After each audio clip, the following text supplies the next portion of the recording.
آپ کو پتہ ہے حضرت عثمان بن عفان رضی اللہ عنہ رسول اللہ صلی اللہ علیہ وسلم کے داماد، جن کو رسول اللہ صلی اللہ علیہ وسلم نے اپنی دو بیٹیاں دی ہوئی تھیں، وہ رسول اللہ صلی اللہ علیہ وسلم کے ساتھ جنگ بدر میں شریک نہیں ہوئے تھے۔ کیونکہ رسول اللہ صلی اللہ علیہ وسلم نے خود انہیں منع کیا تھا کہ آپ نے جنگ میں شریک نہیں ہونا، آپ نے پیچھے ٹھہر کر اپنی بیوی کی خدمت کرنی ہے، کیونکہ ان کی بیوی اس ٹائم پر بیمار تھی، رقیہ، رسول اللہ صلی اللہ علیہ وسلم کی بیٹی۔ رسول اللہ نے ان کو کہا تھا کہ آپ جنگ میں نہیں جائیں گے بلکہ آپ رقیہ کا خیال رکھیں گے اور ان کے ساتھ رہیں گے۔ جسٹ امیجن کہ جہاد ایک پیک کا عمل ہمارے دین میں، وہ جہاد جس کے بارے میں کہا جاتا ہے کہ اگر کوئی اس کے لیے نکلتا ہے تو اس کے پیروں کے اوپر جہنم کی آگ کو حرام کر دیا جاتا ہے۔ اس کے بعد کوئی بھی عمل باقی نہیں رہتا جس کا اجر جو ہے جہاد سے زیادہ ہو۔ کیونکہ انسان اس میں اپنی جان رکھ دیتا ہے ہتھیلی کے اوپر اور پھر لڑتا ہے، اس میں وہ اپنی جان بھی گنوا سکتا ہے، شہید بھی ہو سکتا ہے۔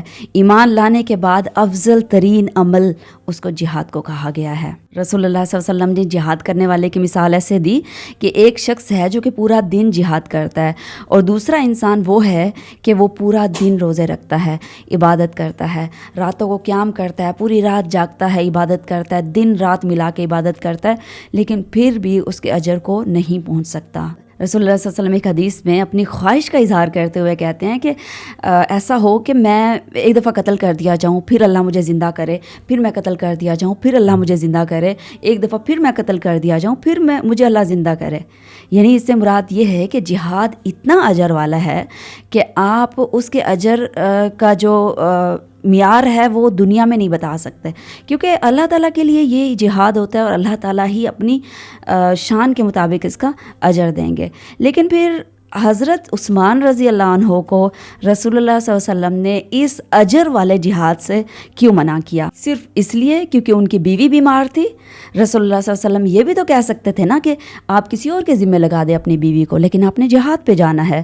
حضرت عثمان خود اپنی بیوی کو کسی اور کے ذمہ لگا سکتے تھے، لیکن نہیں، رسول اللہ صلی اللہ علیہ وسلم نے یہ صرف منع نہیں کیا تھا حضرت عثمان کو، یہ ایک عملی نمونہ پیش کیا تھا کہ عورت جو ہے وہ رسپانسبلٹی ہے اپنے شوہر کی، اس کی ہر لحاظ سے ذمہ داری ہے۔ بیویوں کے اگر حقوق کی بات کرنی ہے تو یہی ایک حدیث ہی کافی ہے۔ اور آج کل ہمارے سو کالڈ مرد جن کو رسپانسبلٹی کا الف اور بے کا بھی نہیں پتا ہوتا، لیکن شادیاں کر کے اپنی ماں باپ کے ذمے اپنی بیویاں لگا دیتے ہیں، وہ ساری ان کے بچے، ان کی رسپانسبلٹی، ان کی کھانا پینا، ادھر سارا کچھ وہ خود سنبھال رہے ہوتے ہیں۔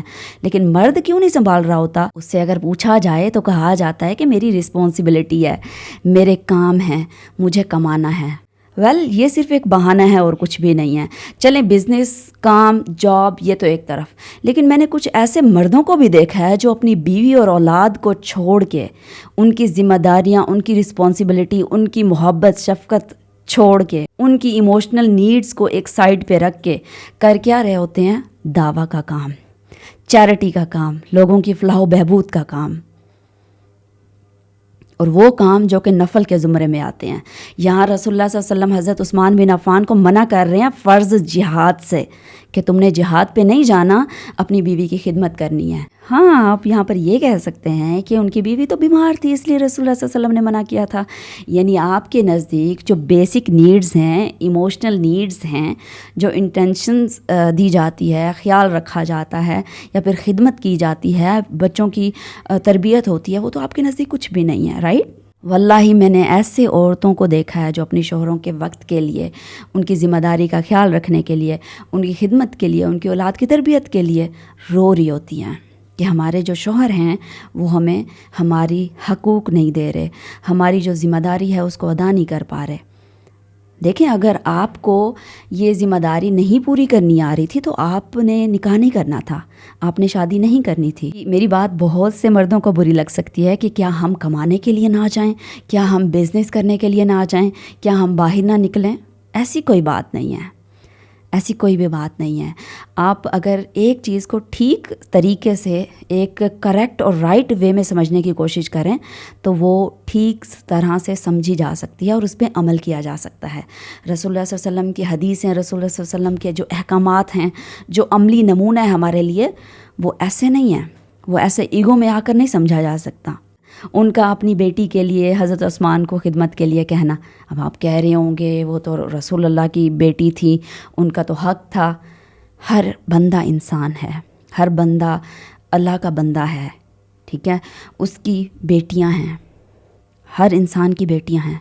تو یہ انڈرسٹینڈ کرنے کی ضرورت ہے. رسول اللہ صلی اللہ علیہ وسلم کی جس طرح سے بیٹیاں تھیں، آج کا باپ بھی وہی باپ ہی ہے، اسی کی ہی بیٹیاں ہوتی ہیں. رسول اللہ صلی اللہ علیہ وسلم نے ان کی خدمت کے لیے، ان کو انٹینشن دینے کے لیے، ان کا خیال رکھنے کے لیے، ان کو ایموشنل سپورٹ دینے کے لیے جہاد سے، جو کہ فرض تھا، ہر بندے پہ فرض تھا، اسے روک دیا. بیوی کو ہر طرح سے سپورٹ کرنا، اس کے حقوق ادا کرنا، یہ مرد کی رسپانسبلٹی ہے.